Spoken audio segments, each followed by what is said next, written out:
Assalomu alaykum hurmatli ko'ruvchilar. Uyg'ur axborot markazining haftalik xabarlar programmasiga xush keldinglar. Men Muhammad Izzat. Oldi bilan dehqonlar vatandan kelgan uchurlarda bo'lsin.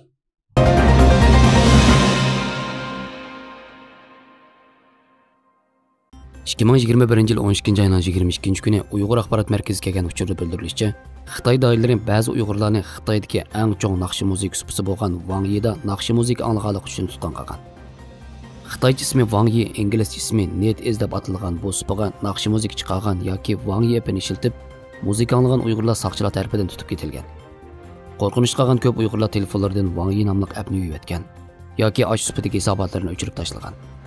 Xitoy doiralari mushundoq yo'qolgan bahonalarni ishlatib, Uyg'ur yoshlarini tutgan qilib atamdi yoki Wang Yi supasida Xitoyni ansiratkudek shuncha ko'p Uyg'urcha naqshi musiqa saqlanganmi, bu aniq emas.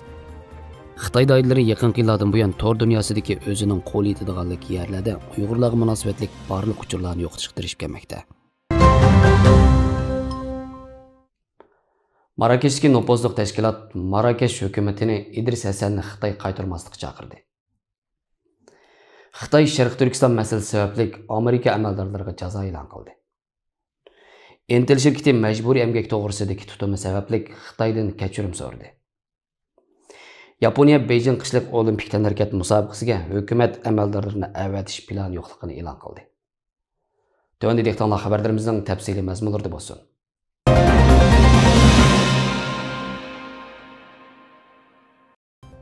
Marokash Dunyo xabarlari torining 21 dekabrdagi xabariga ko'ra, 12 ayning 20 kuni Marokashdagi sobiq hokimiyat yurgizguchi Islomiy partiya PJDga qarashliq Asosiy qatlam yoshlar harakati bo'lgan ittifoqliq va islohot harakatining kishilik huquq komiteti Marokashning ichki-sirtidagi xalqaro kishilik huquqini qo'g'dash tashkilotlari qo'zg'agan ommaviy namoyishda Marokash Oliy sud mahkamasining Idris Hasanni o'tkazib berish qaroriga qarata bayonot e'lon qilib, agar Uyg'ur musulmon Xitoyga o'tkazib berilsa, u yo qiyin qistoqqa uchrab, uzun muddatli qamoq jazosiga hukm qilindi, yo o'lim jazosiga duch keladi degan.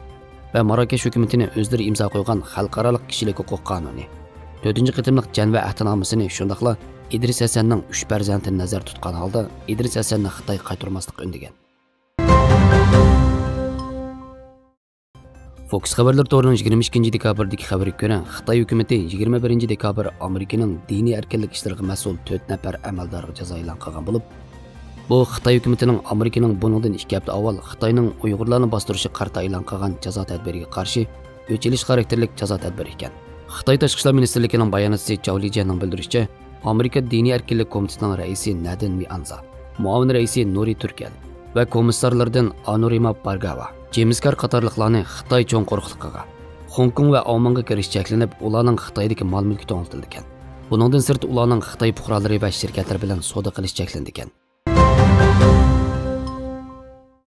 Reuters agentlik torining 23 dekabrdagi xabariga ko'ra, Amerikaning o'zak ishlab chiqaruvchi shirkati yaqinda o'zining ta'minlovchilariga avatgan xatida Sharq Turkistondan mahsulot yoki emgak kuchi setib olmaslikni talab qilganlik sababli Xitoyda qattiq norozilikqa duch kelgan va shu vajidan Xitoydan kechirim so'ragan. Egilishicha, Intel o'zining ta'minlovchilariga yo'llagan yillik maktubida bir qanchalagan davlatlarda yo'l qo'yilgan cheklamalar sababli ta'minot zanjirida Sharq Turkistondagi har qanday emgak kuchidan foydalanmaslikka va mahsulotlarni setib olmaslikka kafolatlik qilishni talab qilgan. Holbuki Xitoyda 10 ming xizmatchisi bor Intel shirkati 23 dekabr kuni o'zining undidor va mikroblog hisoblarida Xitoycha bayonot e'lon qilib, tövəndikidek kechirim so'ragan. Biz Xitoy xaridorlarimiz, sheriklarimiz va jamoatchilikka keltirgan avorchiliklar uchun kechirim so'raymiz. Intel Xitoyning ishonchli texnik hamrohiga aylanish va Xitoy bilan o'rtaq taraqqiyotni tezlatish uchun tirishadi. Biz mazkur masalaning, ya'ni Sharq Turkiston va majbur emgak masalasining Xitoydagi sezgurligiga hurmat qilamiz. Ammo Xitoy to'ri ahli Intel shirkatining kechirimini qabul qilmoqda yo'q. Intel samimiy kechirim so'radimi degan hashtag shu kuni tushdan keyin Sina mikroblogining qiziq nuqtalari qatoridan o'rin olgan. Fransiya 24 torining 24 dekabrdagi xabariga ko'ra, Yaponiya hukumatining bosh bayonotchisi Hirokazu Matsuno Yaponiyaning Beijing olimpik musobaqasiga siyosiy vakillarni avatish plani yo'qligini e'lon qilgan. Va Yaponiya xalqaro jamiyatga o'rtaq bo'lgan erkinlik, kishilik huquq, qonun orqali idora qilish qatorliqlarning Xitoydami e'tiborga ilinishini muhim deb qaraydi degan bo'lsa-mu, Amerika va boshqa davlatlarning qig'inidek buni boyqut deb atamagan.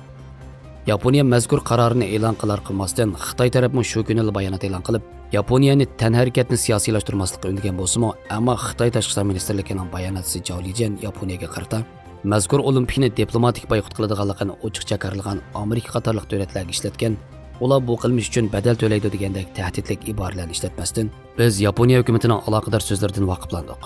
Biz Yaponiya tarafining Xitoy Yaponiya orasidagi bir-birining olimpik musobaqasini qo'llash va olimpikni siyosiylashtirmaslik va'dasiga amal qilishni umid qilamiz va ularni shunday qilishga undaymiz degan.